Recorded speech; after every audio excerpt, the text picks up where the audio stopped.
How unproductive is the current GOP-led House of Representatives?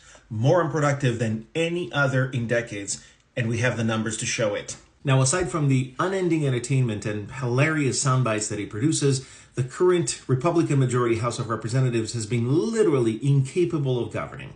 How incapable, you ask? During their first year, they have passed only 27 pieces of legislation, and they voted over 700 times. And I know what some of you are going to say. Well, of course they were only able to turn 27 pieces of legislation into law when the House is controlled by the Republican Party and the Senate is controlled by the Democrats.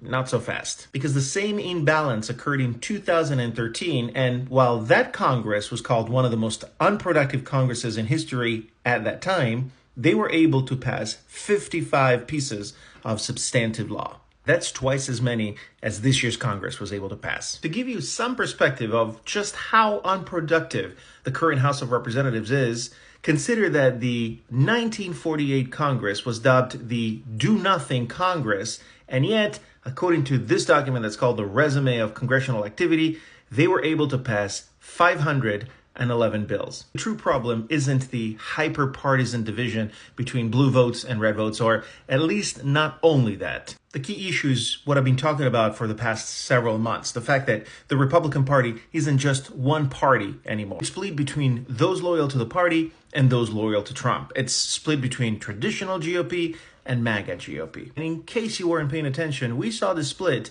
before the new GOP-led House of Representatives began to even discuss the first piece of legislation. Remember that it took the House 15 tries before they could settle on Kevin McCarthy to be the new Speaker of the House. And remember that McCarthy was able to hold on to that chair for only 9 months before his own party decided to oust him. Even then, it took the Republican House of Representatives 3 sometimes embarrassing weeks before settling on the new Speaker of the House, Mike Johnson. This House isn't inactive because of lack of bipartisan action. It's inactive because the Republican Party chose to focus on 2 things: trying to overpower the other half of its own party and trying to manufacture ways to impeach President Biden as retribution for the 2 impeachment against Trump. The GOP majority in the House is acting after choosing that sharing private, explicit images of Hunter Biden is more important than passing legislation that can help American families. And when your priorities are revenge instead of lawmaking, it's even a miracle that they managed to muster up 27 pieces of legislation.